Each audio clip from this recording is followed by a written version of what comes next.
Hey friends, and welcome back to today's Fretted Friday. And today we ask, who is the last guitar hero? Coming right up. Right, first of all, we will be using the YouTube chapters feature today, which means that you can go and click in the description and jump around in this video and watch it in any order you like, and you can pick and choose the bits that you want to see. So if you want to go straight to the bit of who's the last guitar hero, feel free to do that. I've got a few bits I'd like to talk about just before we get into that. First up, I'd like to talk about my live shows, because we haven't done one in a while and there are several reasons why we haven't done a live show. The first and primary reason is I was really unhappy with the quality of the video and audio that I was able to achieve with my laptop and with my desktop PC. They're great for doing all the other things I want to do with them, but they're really not up to streaming at any decent bitrate. So I have recently been out and bought and paid for a Blackmagic Design A10 Mini Pro. And in fact, that's what's doing the mixing between the cameras here. So the quality you see here is now the quality that I can achieve on the live stream. Now, the second thing that was bugging me a little bit about the live stream was my lack of focus. And it was my lack of focus. And I'd really like to address that, because what I would like to do is to involve you guys more, but have a very definite subject that we cover. So I'm going to actually ask a little favour of you today. I would really like you guys to send me either your questions or preferably videos via the email address chinaguitarskeptic@gmail.com. And what I will do is I will base any live shows that we do in the future on questions or things that you've submitted. So it doesn't necessarily have to be a question. Maybe you'd like to show a new guitar that you've bought. Maybe you've got a great band that you would like us all to have a listen to and to talk about. I'm quite happy with whatever subject matter you guys want to send in, because that's the point. The live show, like the videos, is all for you guys. And it's you that dictates what videos I make. In fact, you might have noticed that I've been doing quite a few expose videos recently and quite a few Harley Benton videos. Now, I'm sorry if you're one of those that's got a little bit bored of those, but the reason I've done more is because they're getting watched, which means it's the content that you like and that you would like to see. And I really do my best to try and bring you the best content I can. So I hope that in that spirit, you'll send me stuff to chinaguitarskeptic@gmail.com to base our Sunday and maybe even a midweek live shows on. Let me know what you think of the idea, as always, in the comments section down below.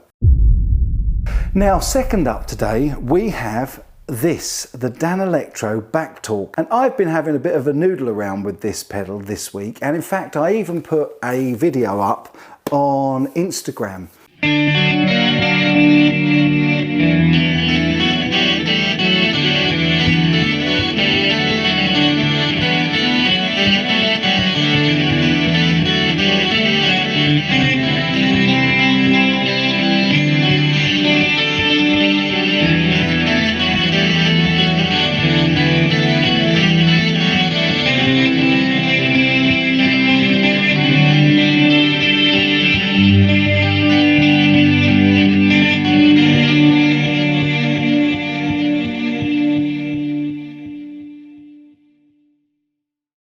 I really hope you enjoyed that, and this little pedal was what inspired me to do it. Now, this is a throwback, another throwback from Danelectro to their psychedelic 60s era stuff. And boy, did it put me in mind of the psychedelia.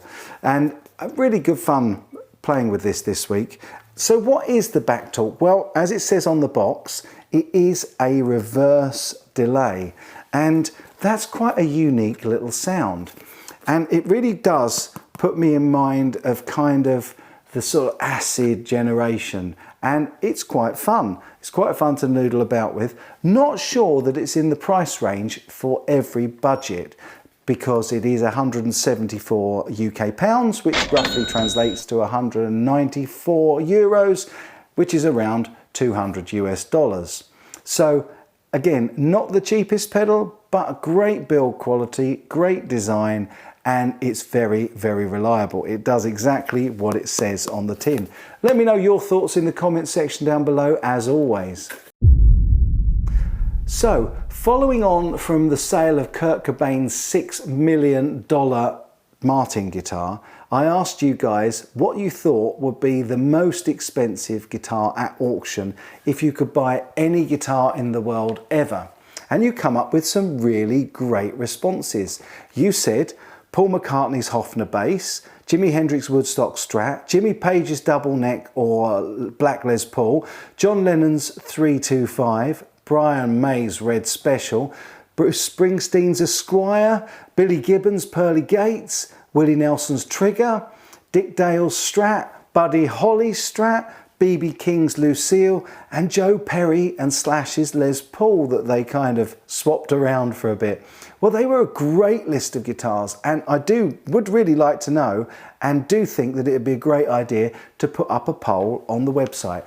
I'll put a link to that in the description down below just as soon as I've got it done, because I'd really like to see who comes out on top, and I bet you guys would as well. If you've got any more suggestions, I can add them. Just let me know in the comment section down below.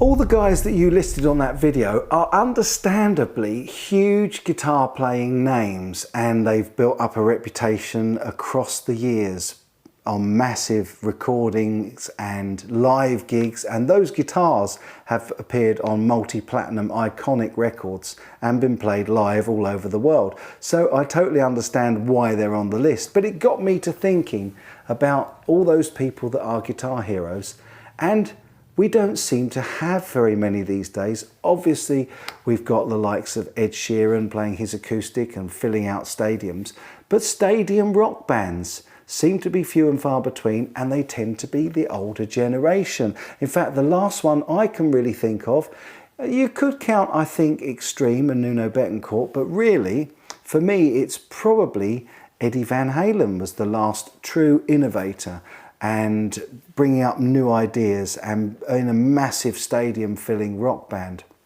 However, I do feel that there is one guitar hero that's around now, and that is John Mayer.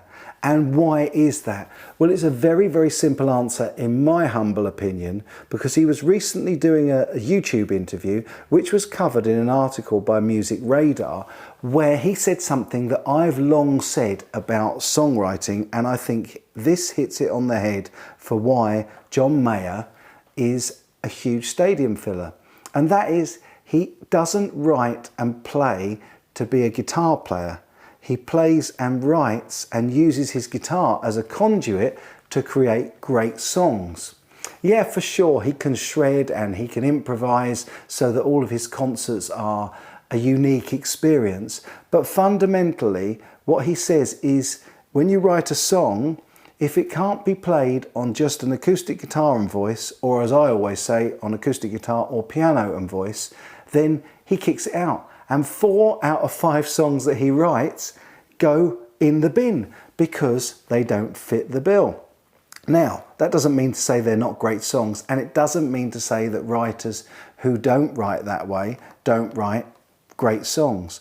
But if you just for one moment think of the most classic song in your opinion and think about it, I bet anything you like that that song could be played on acoustic guitar and vocal or piano and vocal and stand up in its own right. And that is why I think that John Mayer could well be the last guitar hero.